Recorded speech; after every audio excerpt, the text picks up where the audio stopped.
the world. It's loaded with logic defying ancient structures and monuments.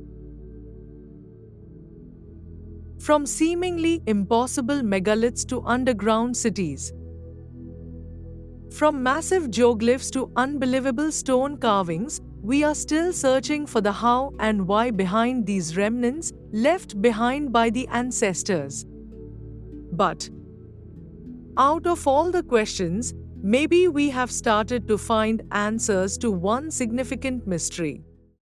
And that is, what was one of the prime purposes of these temples? For beyond their physical scale, shape, and carvings, there is a common thread found in most of these structures across the globe. It is a specific sound frequency, around 110 Hz. And as we explore this connection, a striking realization emerges. That is, these ancient temples themselves were actually super advanced archaeoacoustic stone machines, built to heal, harmonize, and tune the human body and soul. Now, it's just natural to ask, are there any proofs? That is exactly what we are going to explore. Let's dive in. It all began in the 1990s when scientists at Princeton University made a discovery that changed archaeology forever and ignited a new vibrational movement that shifted our attention toward a lost science of ancestors. They tested 6 different megalithic sites, including Wayland's Smithy, Chuncourt, and Newgrange in Ireland. They found that all these ancient Neolithic structures shared a primary resonance between 95 Hz and 120 Hz and centered around 110 Hz. Later, as more studies and research were done, it was revealed that almost all the ancient structures, even those separated by vast oceans and across continents, shared this feature. Let's have a look at some of the most studied and notable ones. In Malta, almost 5,000-year-old Hal Saflieni Hypogeum contains the oracle chamber, which amplifies the sound 100-fold and is audible throughout the structure, vibrating through the very bones of anyone inside. Across the Atlantic, in Peru, the labyrinthine galleries of Chavin de Huantar used ducts to filter the sound of pituitus or conch shells. In 2008, Stanford researchers found that sounds inside the galleries resonate at the same frequencies of the pituitus or the conch shells that were found inside the labyrinths and secured for thousands of years. It's interesting to notice that playing conch shell or shank is a very common or say, essential practice in Indian temples and rituals even today. In Egypt, the king's chamber of the Great Pyramid in Giza, often mislabeled as a simple tomb, acts as a highly resonant acoustic chamber, likely designed intentionally to amplify sound, particularly around 117 Hz. While the West was building with single tones, ancient India was mastering complex harmonics. In Vithala Temple at Hampi, scientific analysis reveals that their famous musical pillars function as a sophisticated coupled resonator system.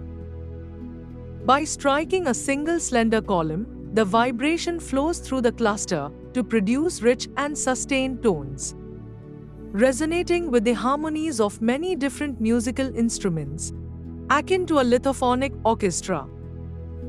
Besides, recent scientific analysis published in JASA Express Letters 2025 shows that this temple and Pattadakal preserved diffuse acoustic environment, and at low frequencies, the sound was amplified. Most probably, it was engineered to enhance the clarity and effect of the sacred Vedic chants. After all, it's India which introduces the Om. Further south, at the Brihadishwara temple, scientific research suggests that the temple's sanctum sanctorum acts as an acoustic compass. Its hollow and circular geometry directs sound waves with extreme precision, focusing energy at the center in the 110 to 120 Hz range. Before we jump to understand the significance of this 110 Hz frequency, we cannot forget that some variations are genuinely possible and well expected. Given the fact that these are thousands years old structures and some deterioration is a must. Also, there could be variation due to measuring techniques. The true significance of the 110 Hz frequency in ancient temples began to emerge through the work of Dr. Ian A. Cook at UCLA. Using EEG and MRI scans, his research found that 110 Hz triggers a functional shift in brain dominance from the left hemisphere to the right. This shift creates a deep sense of peace and relaxation while simultaneously stimulating the vagus nerve, often called the body's reset button. This nerve runs from the brain to the gut, connecting the brain to major organs including the heart, lungs, and digestive system. Further research from the Feinstein Institutes at Northwell Health and other leading centers have established that vagus nerve stimulation is vital for healing and treating chronic disease. Today, this science is so highly valued that hospitals perform surgical implants of vagus nerve stimulation devices that can cost around $15,000 to $30,000. Beyond surgical implants, the clinical success of this therapy has led to the development of several non-invasive VNS devices, many of which are FDA approved and are available in the market. While our modern science has just recently begun to explore these connections, it raises a fascinating question. Did ancients already knew and understood all these connections way before and better than us?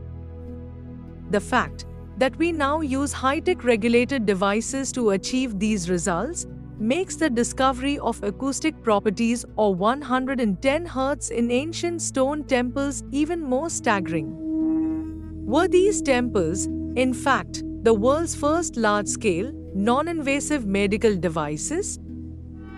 Could it be that the acoustic environments of ancient temples were designed purposely to naturally stimulate vagus nerve through mantra recitation and resonant architecture? Additionally, the temples functioned as biological synchronization chambers, which too led to healing and well-being. And this too has strong scientific backing and is explained through collective resonance. We all know that collective chanting of mantras or gathering and recitals were a common feature of ancient temples. However, they were often considered as symbolic or meaningless traditions. But ancient chanting and singing weren't just rituals, they had real effects on the body and mind. And in fact, were leveraging deep biological triggers.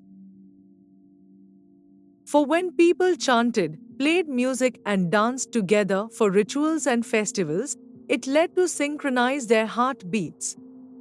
This in turn would lead to release of happy hormones like oxytocin and endorphins, which in turn reduces cortisol, the stress hormone, and which ultimately leads to repair tissue and heal wounds faster.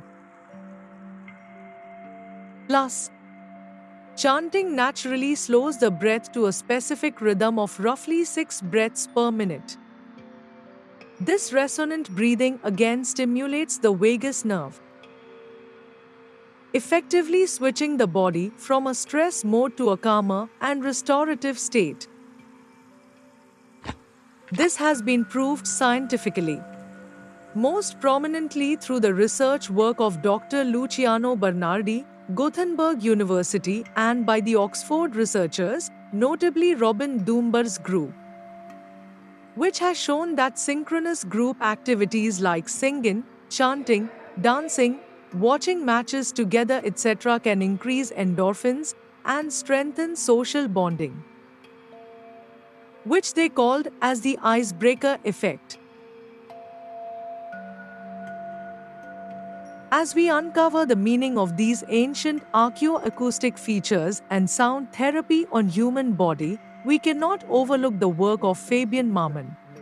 His work, along with Helen Grimmel at the French National Center for Scientific Research, observed that with right frequency, healthy cells thrive, but diseased cells explode. They identified the syllable Om as a master spectrum that supports healthy cellular resonance. While his work was pioneering, it lacked the peer-reviewed validation required by the mainstream scientific community at the time.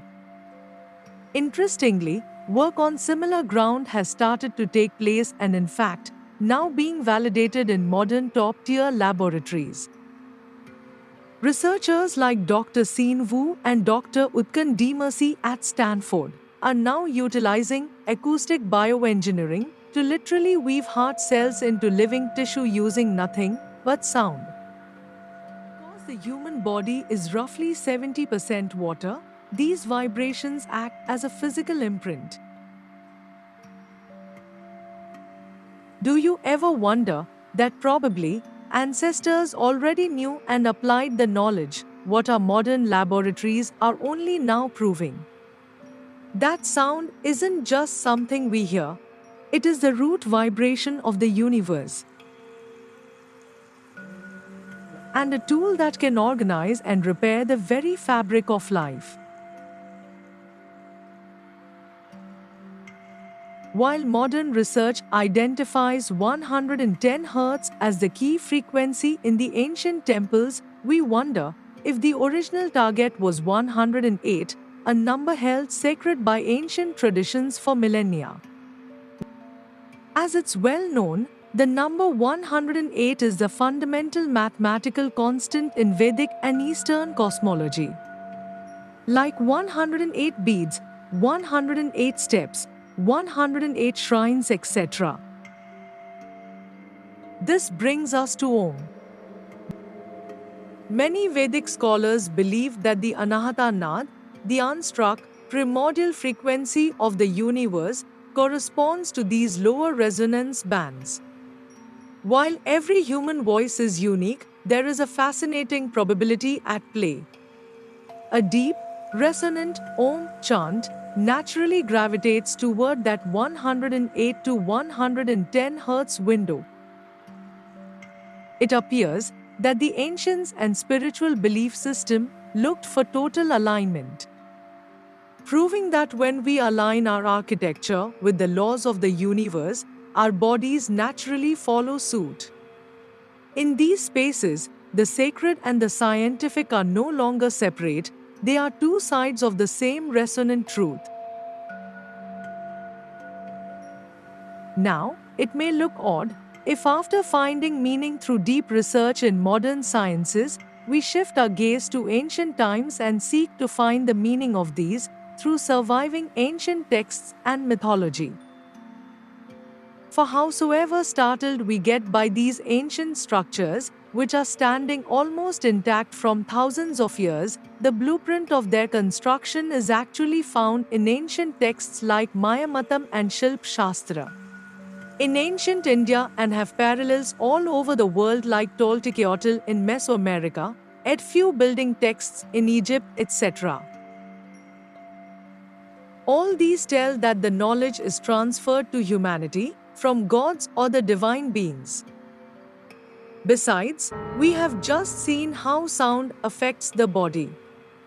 So, how did ancients knew the Om and other root mantras, or to say it simply, How did they know how to assemble the sound in a way that could become healing mantras without any modern science, specifically to tune the place and body? What is your opinion on this? The ancients left us a manual written in stone. They didn't leave behind chemical waste or broken technology, they left stone machines that still work 5,000 years later.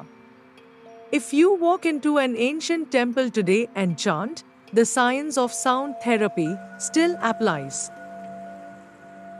As our modern sensors become more sensitive, we are finally able to measure what our ancestors built.